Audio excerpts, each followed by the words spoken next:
to do.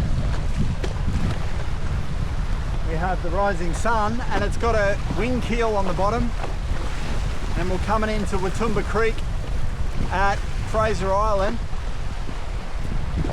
It's off Platypus Bay, and we thought we could just get in. We just had enough water, so the tide dropped so quickly here. We hit the bank, we tried turning around and it was too late, so now we're stuck. But I'm just wiggling the boat left to right to get the wing keel to dive into the sand. So I'm hoping that the boat will take the pressure.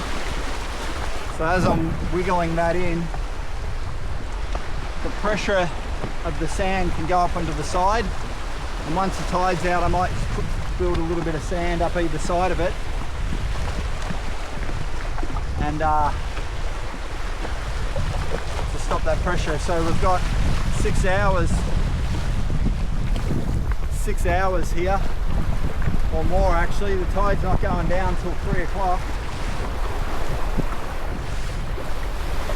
Tide's not going down till 3 o'clock. We're already out of the water. In the middle of the boat, still flopping around, so I'm hoping I can get that to dive into the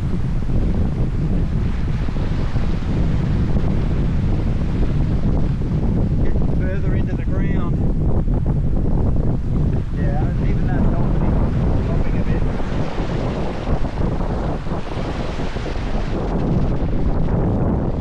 The rising sun, hey? It's the first time I've left it here and been caught out on a sandbank overnight. So there's a bit of wind here. It's good 15 knots of wind ripping up from down there. And that was another problem.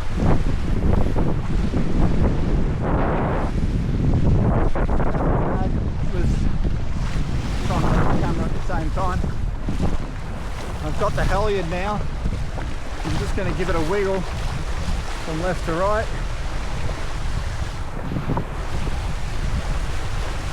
Let it sink into the ground a bit.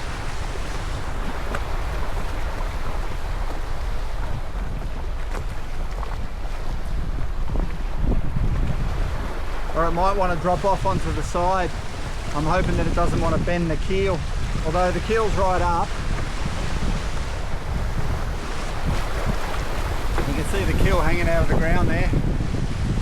I'm out of the top of the car. I'm exhausted. And I didn't sleep well last night because I was rocking and rolling. There's a wave coming in on an odd angle.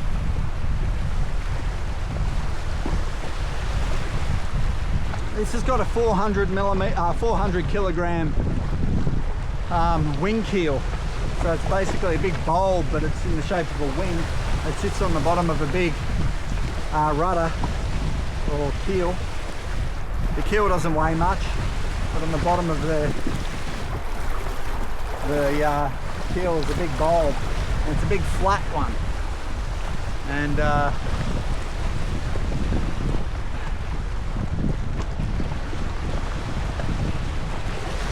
so there's a little channel running through here. We actually missed the channel a little bit. The water's coming out of the creek, that's why it's all dirty. Yeah, so there's the channel here. We're quite a ways off. Oh, actually, we had a... Yeah, but then it gets shallow up here. Yeah, we kind of missed the channel. We're off. We're actually off about 10 metres.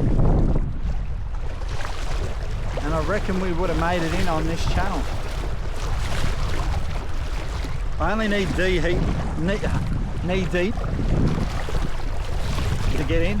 I'm above my knees here. But it looks like there's another sandbar here. Might even go around. Oh no, there's a sandbar the whole way.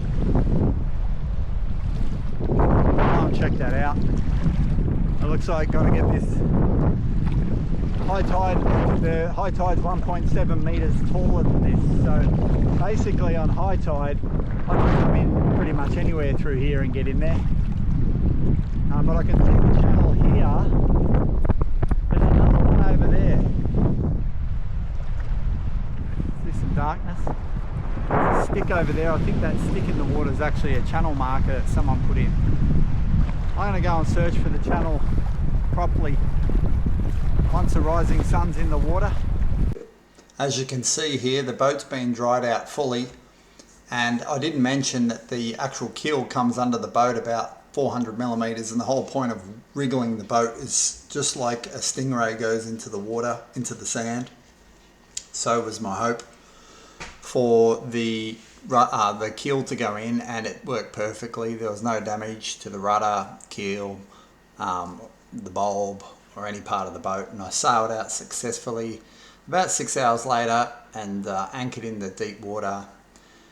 And we come in on the morning, and my son went spearfishing and got himself a nice fish in there, and we then proceeded to finish off our holiday by sailing south through many beautiful whales, and I'll put some of that footage on in the next couple of videos. Be blessed, you all.